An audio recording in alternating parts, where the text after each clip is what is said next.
Bueno, buenas tardes. Vamos a empezar con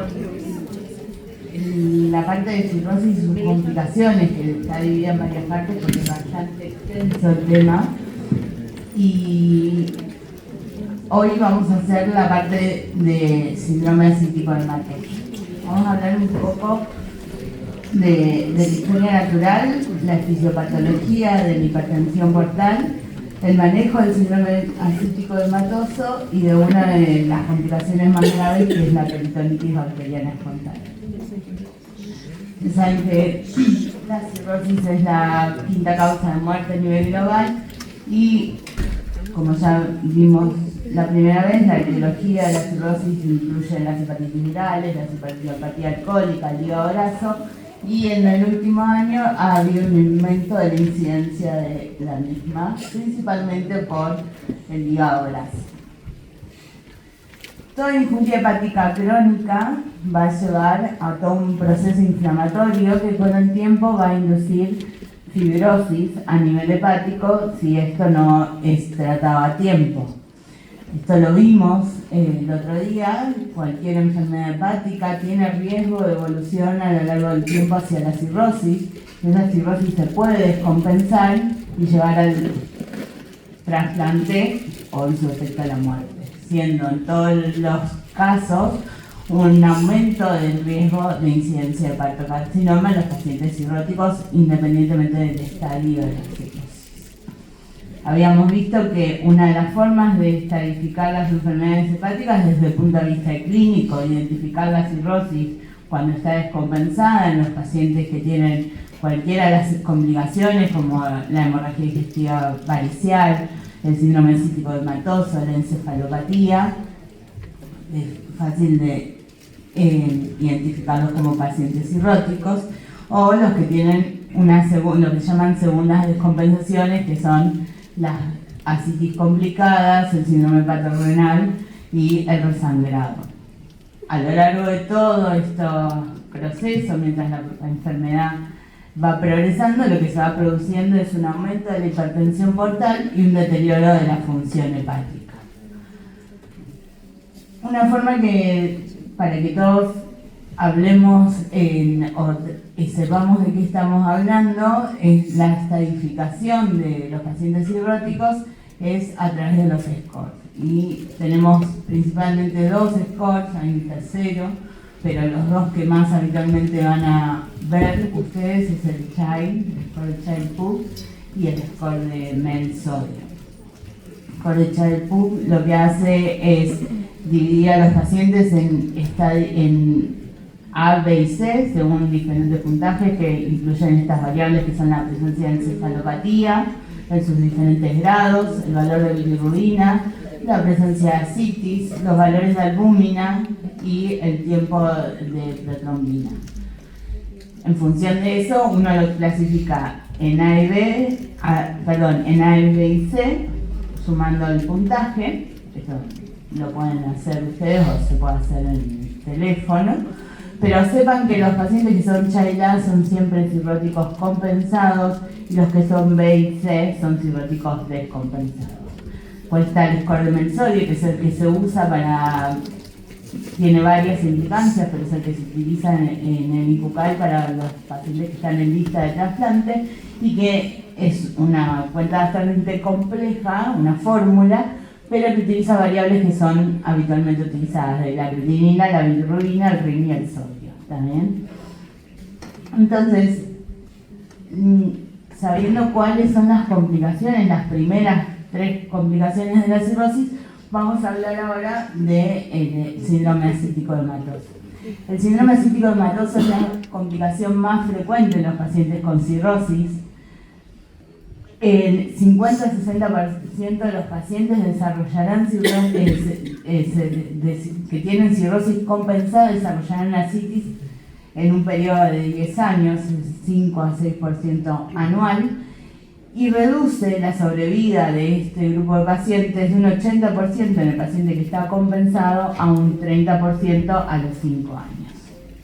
Si hablamos de la fisiopatología de la hipertensión portal, que nos va a permitir entender no solo esto, sino varias de las complicaciones que tienen los pacientes con cirrosis, nosotros sabemos que el delta de presión, que en este caso está representado por la diferencia de presión entre lo que es la presión portal y la vena cava inferior, que es lo que se llama gradiente de presión portal, está directamente relacionado con el flujo y la resistencia vascular del sistema portal.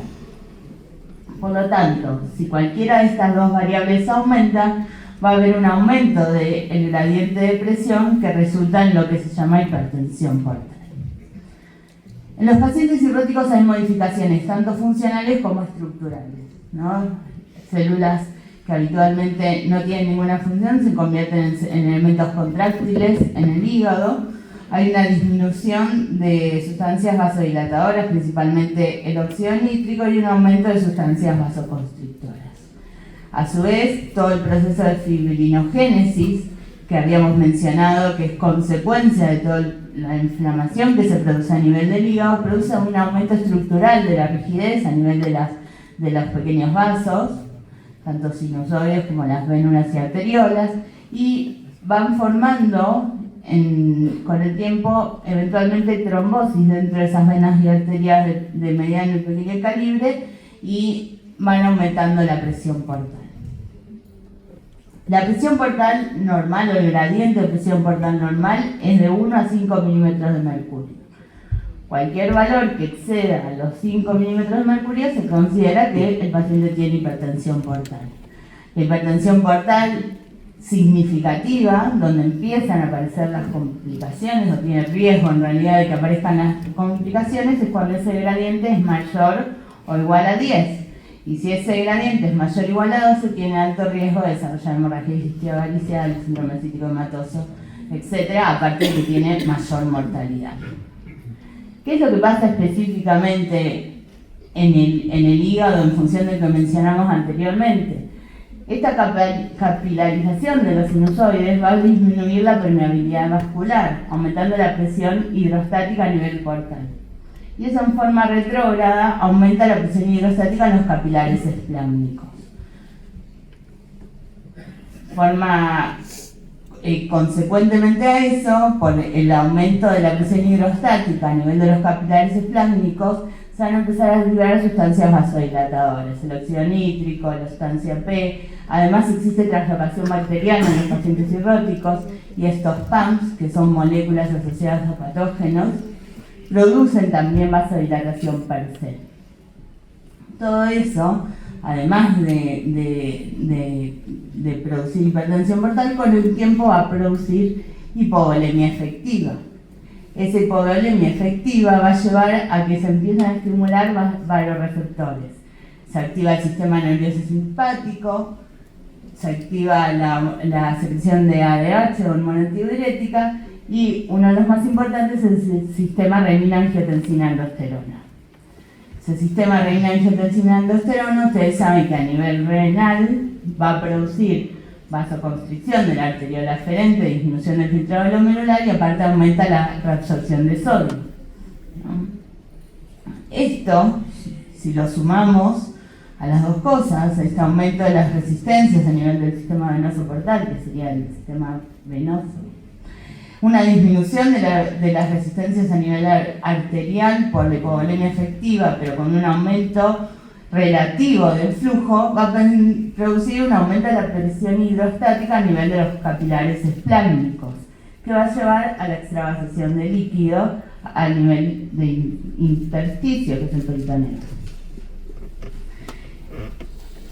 Entonces, una vez que se empieza a acumular líquido, la forma de absorberlo es fundamentalmente por el sistema linfático, que tiene una capacidad de absorción limitada. Por eso, a medida que se va acumulando líquido, si ese líquido no se reabsorbe, con el tiempo va a llevar a la producción de síndrome cítico hematoso.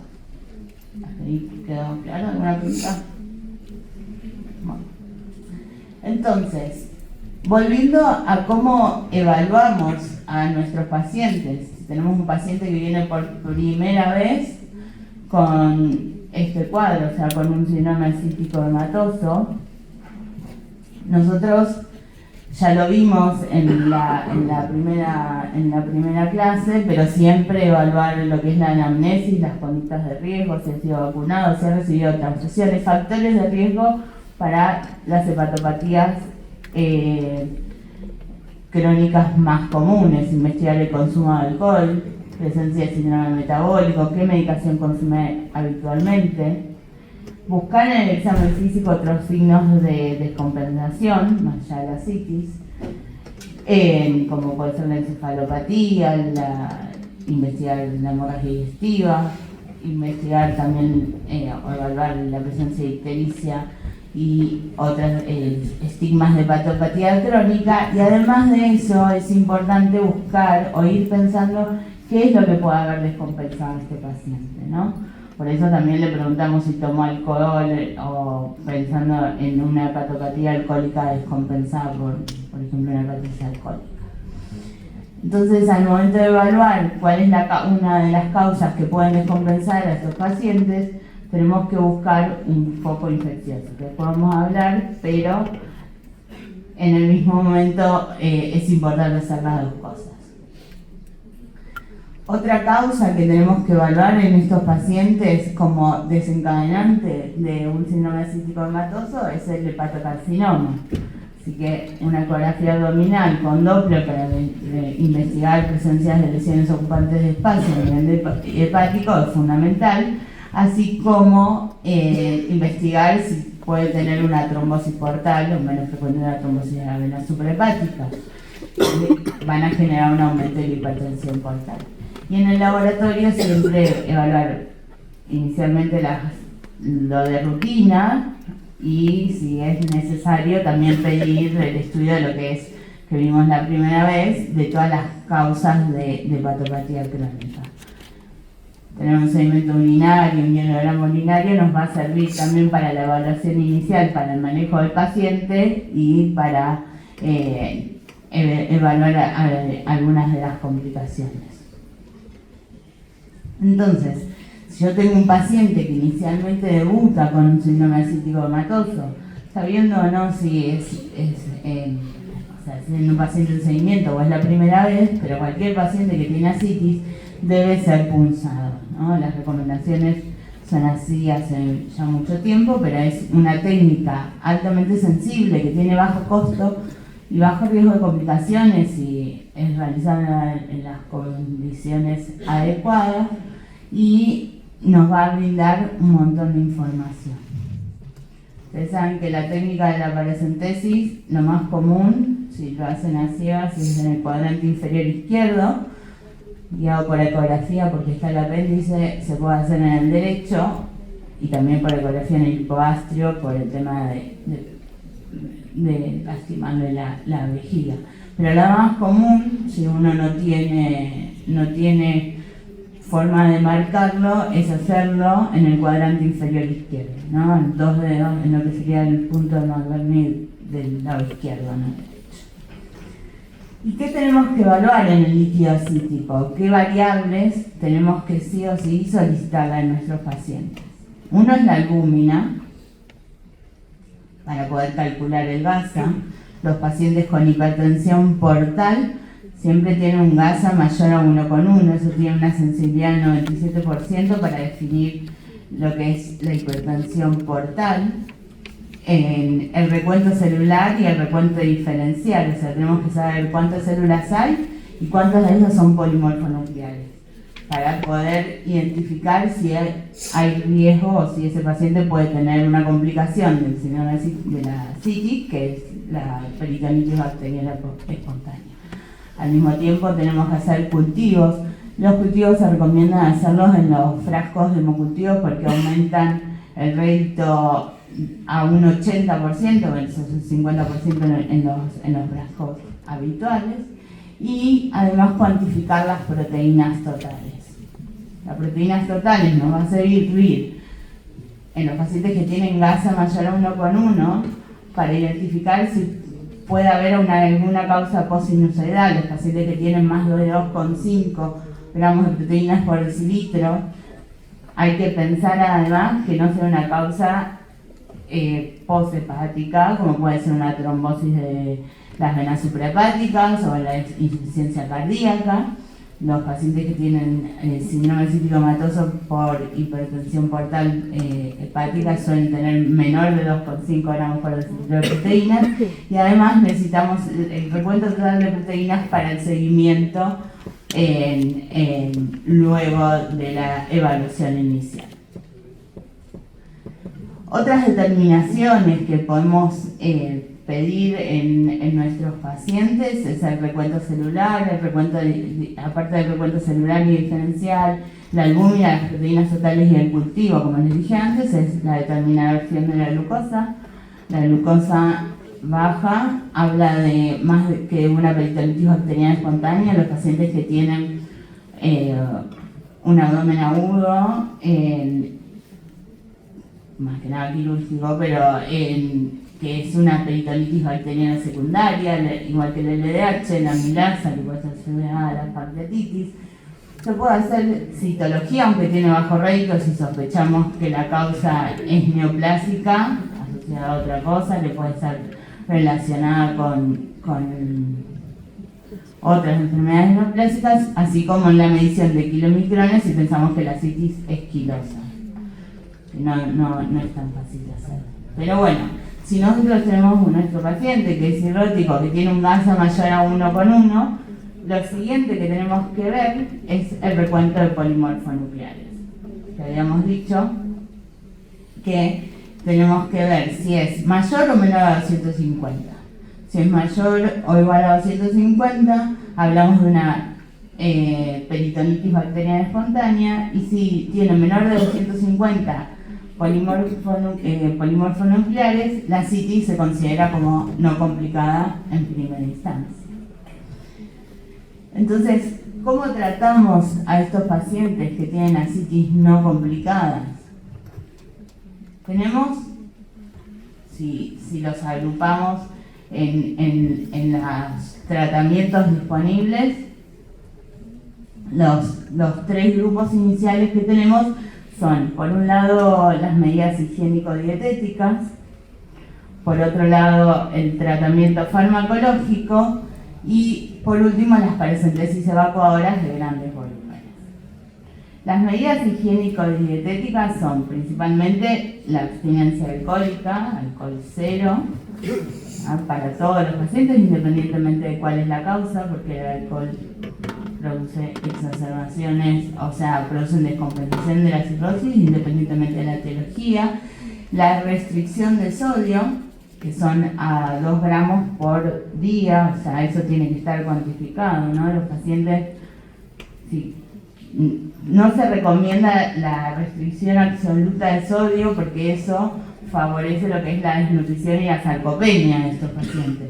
Entonces, lo que uno tiene que hacer es recomendar que como máximo pueden consumir 2 gramos de sal por día. Eso lo hacen, o nosotros lo hacemos, que cocinen, por ejemplo, sin nada de sal, y lo único que le pueden poner en todo el día son esos 2 gramos, que son esos 4 sobrecitos de sal de esos que venden en sopa.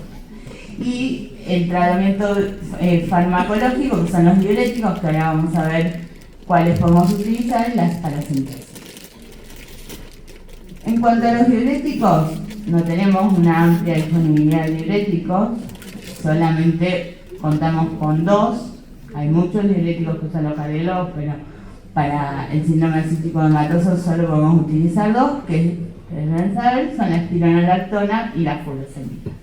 La espironolactona es un inhibidor de la aldosterona, el efecto de la aldosterona a nivel del riñón, y inhibe la reabsorción de ese sodio que está altamente activado por el sistema renina-angiotensina-aldosterona. Entonces, al disminuir la retención de sodio, disminuye la retención de agua, colaborando a que el paciente no acumule tanto líquido cítrico. Y la furosemida es un diurético de asa, que lo que hace es limpiar la membrana del riñón, y al limpiar eso no genera un gradiente, y por lo tanto el sodio tampoco se reabsorbe, se elimina y produce un rápido descenso de de peso por la disminución del líquido cítrico. Esos son los dos diuréticos que nosotros utilizamos, con una dosis máxima de 400 miligramos día y con una dosis inicial de 100 miligramos día en el caso de la espironolactona, y la furosemida sí, con una dosis máxima de 160 miligramos día y una dosis inicial de 40 miligramos día, que es un comprimido. ¿Cuáles son los efectos adversos que tienen estos diuréticos? Y por eso ahora vamos a ver cómo los podemos utilizar. Uno es la encefalopatía. La encefalopatía puede ser exacerbada por muchas causas, entre ellos el uso de diuréticos y que producen también deshidratación, la hipocalemia, que la produce la furosemida, la hipercalemia la produce la espironolactona, como ustedes saben, la hiponatremia, en cualquiera de los dos casos, los calambres y la ginecomastia, que lo produce la espironolactona, y una que es una de las más graves en los pacientes cirróticos, que es la injuria renal aguda. Por eso que el uso de diuréticos tiene que ser bastante controlado y medido. ¿Con qué objetivo nosotros tratamos a los pacientes? Dijimos que lo que buscábamos era que disminuyeran el líquido acítico, o sea, tratar de aumentar la natriuresis y así, consecuentemente, aumentar la excreción de agua libre. La natriuresis la podemos medir o cuantificar y el objetivo es que eliminen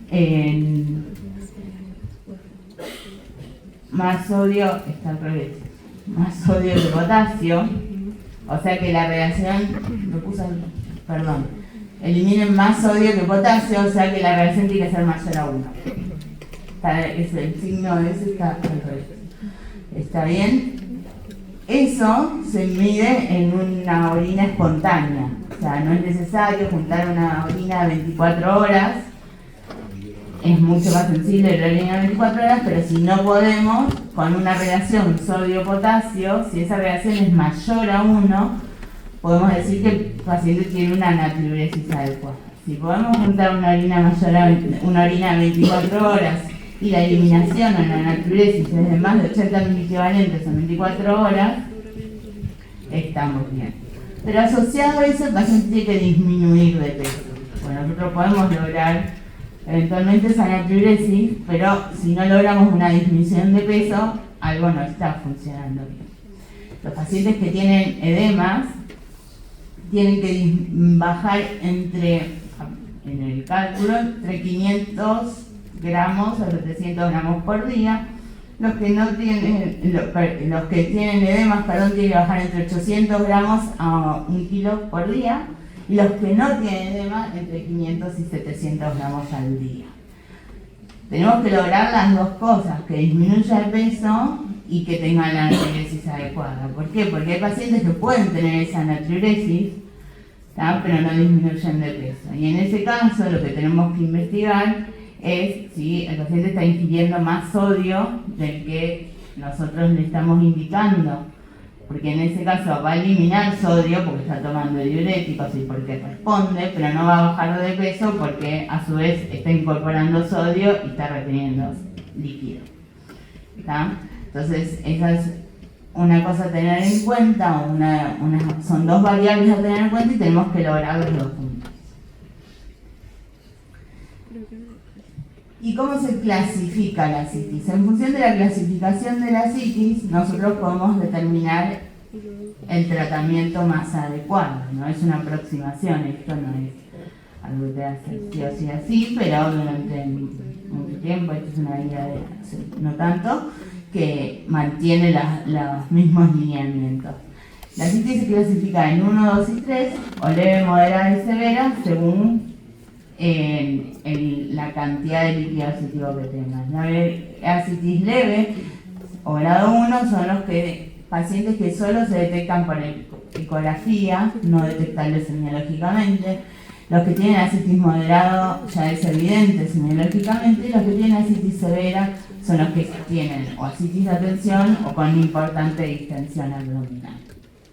En función de eso, de los grados de la citis y de las 3 medidas que mencionamos previamente, el manejo indicado o recomendado se hace de la siguiente manera.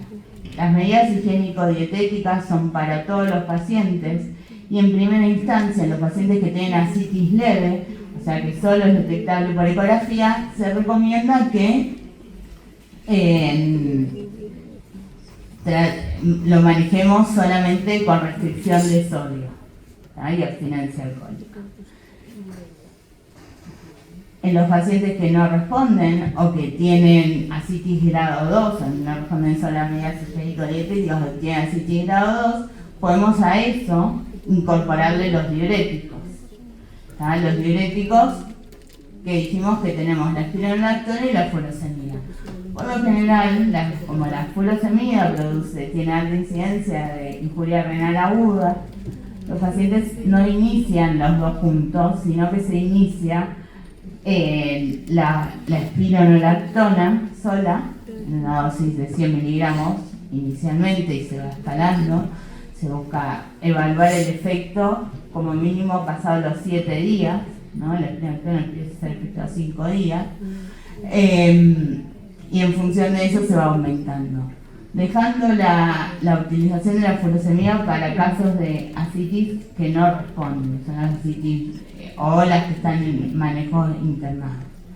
Y en el último caso, además de las medidas higiénico-dietéticas y los diuréticos, cuando la ascitis produce importante distensión abdominal o es una ascitis a tensión, lo que se sugiere es hacer paracentesis evacuadora de grandes volúmenes. Entonces, acá en forma esquemática tienen cómo asocian los 3 grados de ascitis con los 3 tratamientos disponibles, ¿no? Esto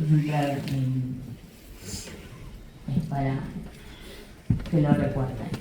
En el caso de los pacientes que tienen ascitis grado 2, una vez que evaluamos y que descartamos que esa ascitis no es complicada, que es lo más importante, o sea, lo primero que uno tiene que descartar es que no esté infectado ese paciente, se pueden manejar en forma ambulatoria con los diuréticos y con la restricción hídrica. Y en el caso de la ascitis grado 3, aparte de eso, lo que se recomienda, como dijimos antes, es las paracentesis evacuadoras de grandes volúmenes.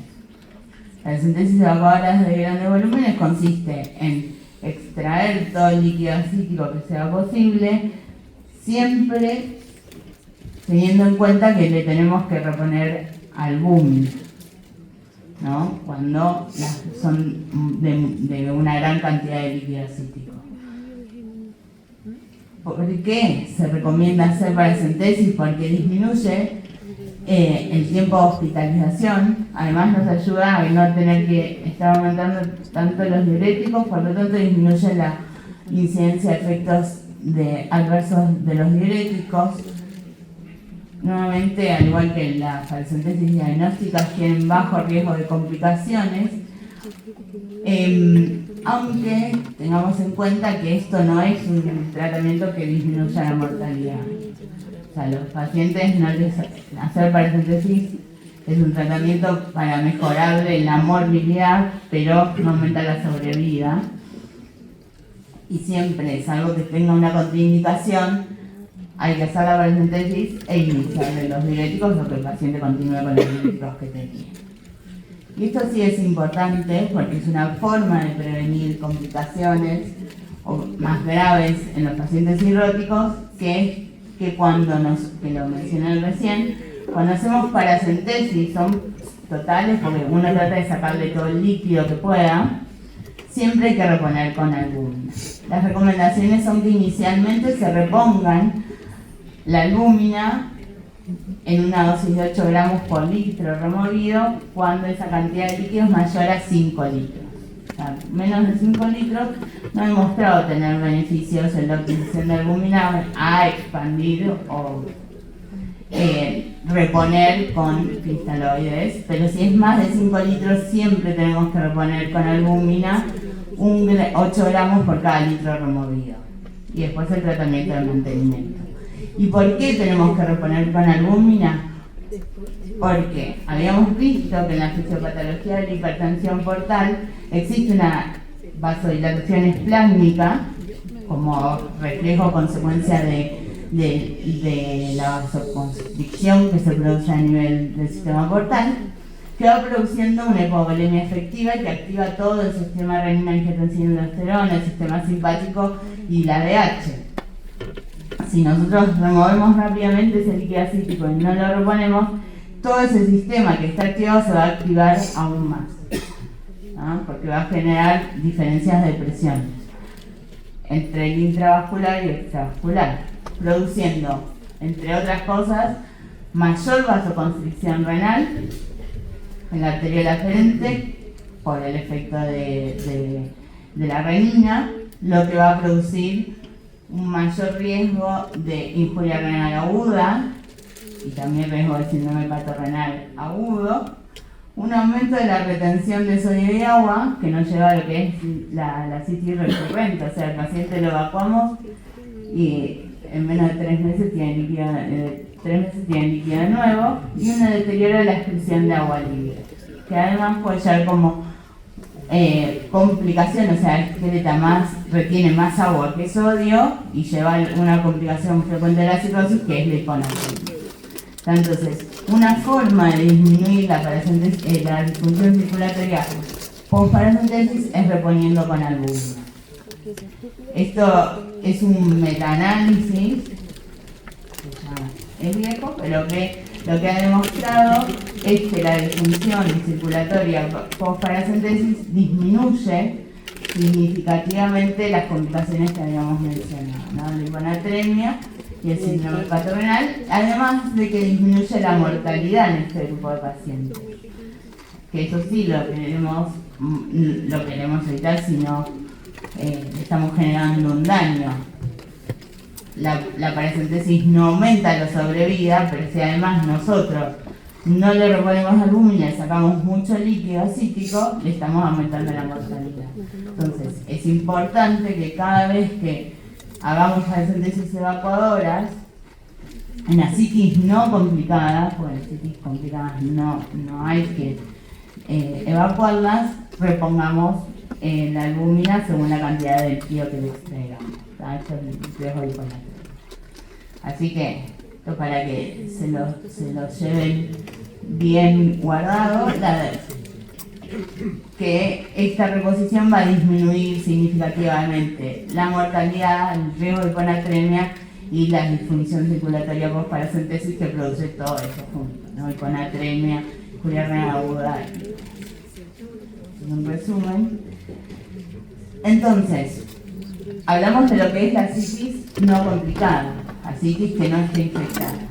Pero después dijimos que había otro grupo que era la citis complicada. Dentro de la citis complicada tenemos la peritonitis bacteriana espontánea, que queda para lo último, y lo que es la citis refractaria. La citis refractaria es en los pacientes que son en dos grupos, resistentes a diuréticos o los que son intratables con diuréticos. Los que son intratables es como más fácil porque son los que tienen efectos adversos reiterados, como injuria renal aguda, hipohipercalemia, hiponatremia severa o encefalopatía, y los que no pueden recibir diuréticos, como cualquier paciente que no sea cirrótico que tiene un efecto adverso a una medicación. Y los resistentes a diuréticos son aquellos que no responden, o sea, que no logran ni el descenso de peso ni la natriuresis que habíamos mencionado, o que recurre rápidamente. Nosotros lo tratamos, disminuye y tiene 3 episodios en menos de 12 meses. Eso está establecido así, pero a veces vamos modificando. Pero por ahora son 3 episodios en los últimos 12 meses para considerar que es una citis recurrente.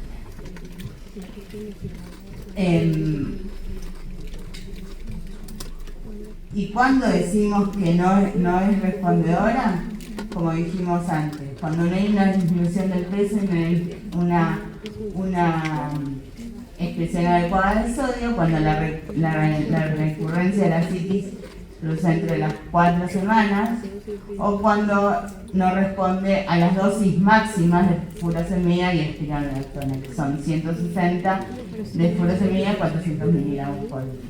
En ese grupo de pacientes, el tratamiento diurético no es que está contraindicado, pero no suele ser efectivo, por lo tanto los pacientes suelen evolucionar hacia citis severas, y el tratamiento suele ser como un tratamiento paliativo, la paracentesis evacuadora. Estos son el grupo de pacientes que, junto con los que tienen ascitis grado 3, suelen realizarse paracentesis evacuadora en forma periódica. Los que tienen una excreción de sodio mayor a 30 miliequivalentes o 30 milimoles por día, que es lo mismo, uno puede considerar que tiene cierto grado de natriuresis y dejarlo o darle diuréticos siempre y cuando eso no le produzca ningún efecto adverso, que son los que mencionamos antes, como la encefalopatía y la infuria renal aguda.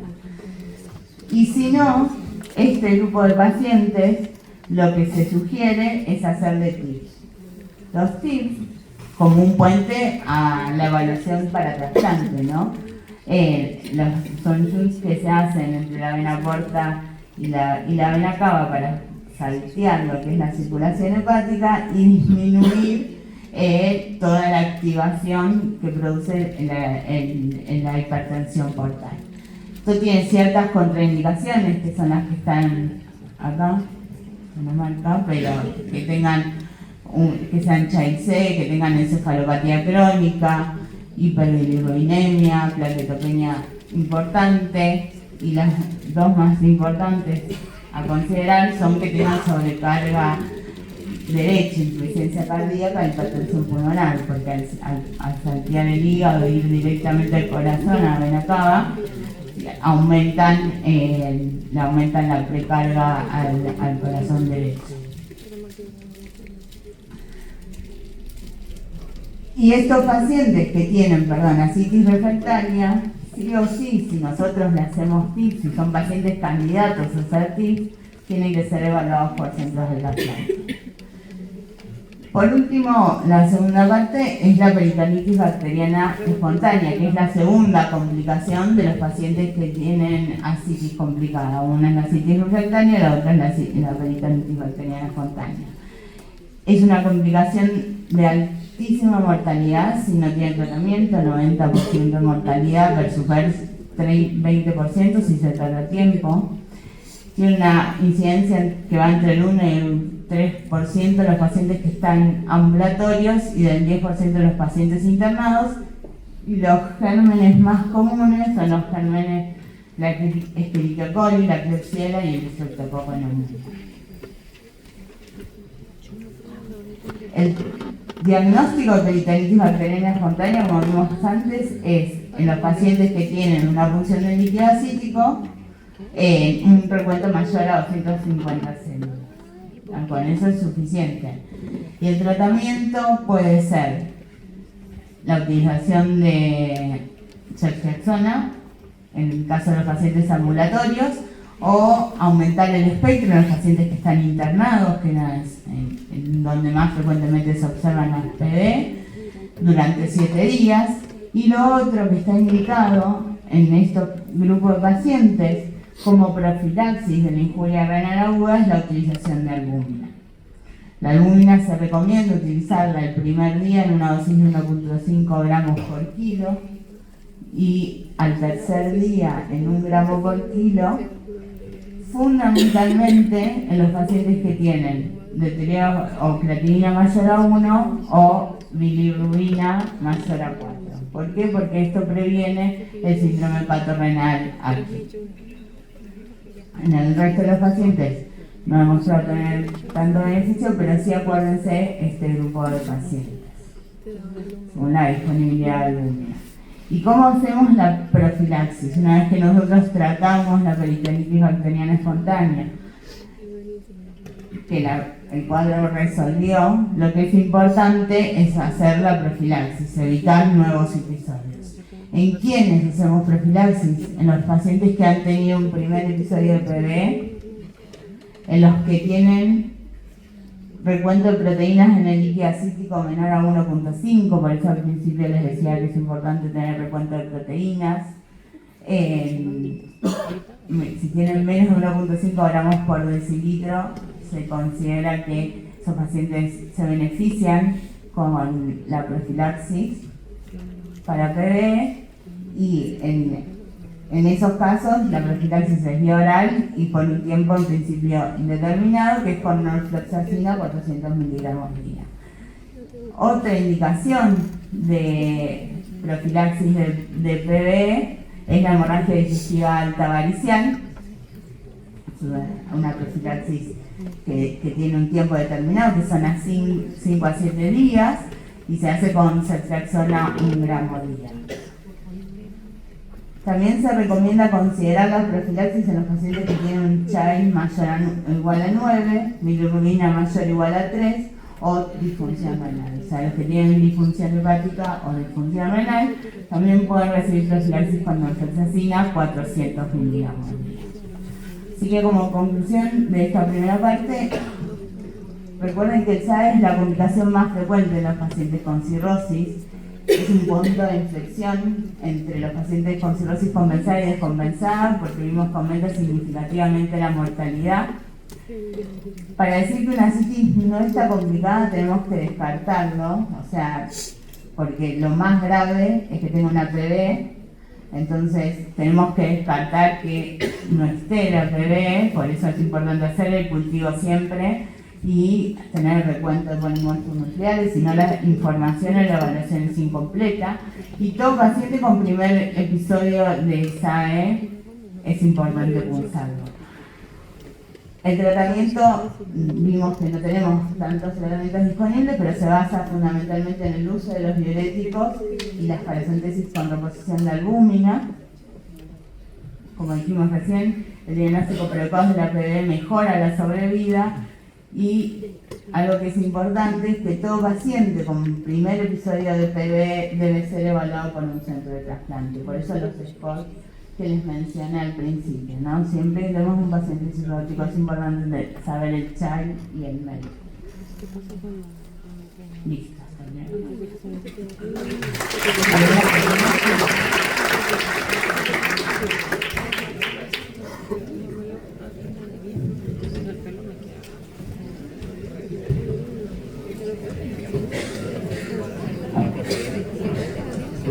Vamos a seguir ahora con infecciones en la cirrosis.